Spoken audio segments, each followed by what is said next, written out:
तो hey guys, कैसे हैं आप सभी लोग। तो बहुत लोगों को मेरे लिए टेलीग्राम पे मैसेजेस आ रहे थे कि सर दो चीज़ें बता दीजिए। सबसे पहली चीज़, सर हिंदी कैसे पढ़ना है। देखिए, मैक्सिमम जो बैंकिंग एस्पिरेंट्स होते हैं, आप सभी लोगों को पता होगा, आरआरबी का अगर मैं एग्ज़ाम छोड़ दूं तो आरआरबी के एग्ज़ाम के अलावा किसी में भी हिंदी नहीं पूछी जाती। अब बात करते हैं आरआरबी पेपर में भी आपके पास चॉइस मिलती है कि ईदर यू सेलेक्ट हिंदी और आप और आप इंग्लिश सेलेक्ट करें। तो इन दोनों के चांसेस रहते हैं आपके पास, लेकिन डिस्ट्रिक्ट कोऑपरेटिव बैंक में तो 20 मार्क्स की हिंदी आनी है। सेक्शनल कट ऑफ रहेगी, जिसकी वजह से हिंदी को क्वालिफाई तो करना ही पड़ेगा। तो उसके लिए हिंदी आखिरकार पढ़ी कैसे जाए। देखिए दोस्तों, पेपर पहली बात आईबीपीएस कंडक्ट करा रहा है, तो मैक्सिमम जो पैटर्न होने वाला है वो बैंक का जैसा ही होने वाला है। जो नॉर्मली अदर बैंक के एग्जाम्स होते हैं, बिल्कुल वैसा ही आपको पैटर्न देखने को मिलेगा। अब इसके लिए सबसे बेस्ट चीज़ हिंदी के लिए क्या करी जा सकती है, वो ये है, सबसे पहले तो एक लूसेंट की किताब आती है।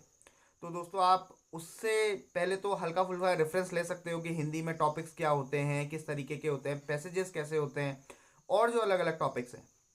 उसको छोड़कर जब आप वो किताब, क्योंकि दोस्तों एक पतली सी किताब होती है, नियरली अगर आप रोज़ भी पढ़ोगे तो 1 महीने के अंदर वो आराम से कवर हो जाएगी। इस अगले महीने तक इसका एग्ज़ाम होने की चांसेस हैं, तो डेफिनेटली तब तक तो पूरी हो ही जाएगी। एंड उसके बाद जब आप ये किताब पूरी पढ़ लोगे, उसके बाद एक अच्छी सी चीज़ ये है कि जो आरआरबी पीओ है और जो आरआरबी क्लर्क है, इनके जो भी मेंस हुए थे, उसमें जो हिंदी के क्वेश्चंस पूछे गए थे, जो लेवल पूछा गया था, किस तरीके के क्वेश्चंस थे, क्या क्या टाइप के क्वेश्चंस थे, अगर आप उनको देख लो तो मैक्सिमम पोर्शन आपका हिंदी का कवर हो जाएगा। मैं ये तो नहीं कहूँगा कि 20 में से 20 ले आओगे हिंदी में सिर्फ ये करके, बट हाँ ये डेफिनेट है कि कट ऑफ तो क्लियर हो जाएगी, या ये आपको पता चल जाएगा कि हिंदी का पेपर किस तरीके का आता है, जिस हिसाब से आप अकॉर्डिंगली तैयारी कर सकते हैं। दोस्तों, उसके बाद करंट अफेयर्स की बात। देखिए, करंट अफेयर्स का एक पोर्शन इसमें डेफिनेटली आएगा। लास्ट ईयर का भी मैं क्वेश्चन पेपर देख रहा था, तो उसमें करंट अफेयर्स के पोर्शन था, काफ़ी अच्छा पोर्शन था उसमें करंट अफेयर्स का। तो दोस्तों, 6 महीने की करंट अफेयर्स, अगर जून में एग्जाम है तो जून से पहले आप 6 मंथ के पेपर देख लीजिए, सॉरी 6 मंथ के आप करंट अफेयर्स देख लीजिए। वो करंट अफेयर्स सबसे इंपॉर्टेंट रहेंगे। कुछ लोगों का मानना है कि सर क्या मंथली करंट अफेयर्स कोई पीडीएफ पढ़ के हो जाएगा। देखिए, बेस्ट तो ये रहता है कि आप डेली करंट अफेयर्स पढ़िए, लेकिन अगर आपने नहीं पढ़ा है तो हाँ, क्या कर सकते हैं, इस टाइम पर आपने अब मंथली करंट अफेयर्स को पढ़ना पड़ेगा और उनका रिवीजन भी करना पड़ेगा।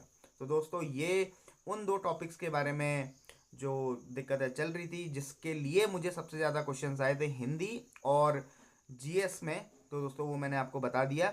और हाँ, जो कंप्यूटर के बारे में था वो मैंने पिछली वीडियो में बता रखा है कि कंप्यूटर में किस तरीके से आपने पढ़ना है। So that is all for today the guys. और कोई भी आपको क्वेश्चंस हो तो आप टेलीग्राम में मेरे से पूछ सकते हैं। मैं सबको रिप्लाई करने की कोशिश करता हूँ, बट हो नहीं पाता सबके लिए, तो बट फिर भी स्टिल दोस्तों, see you in the next video.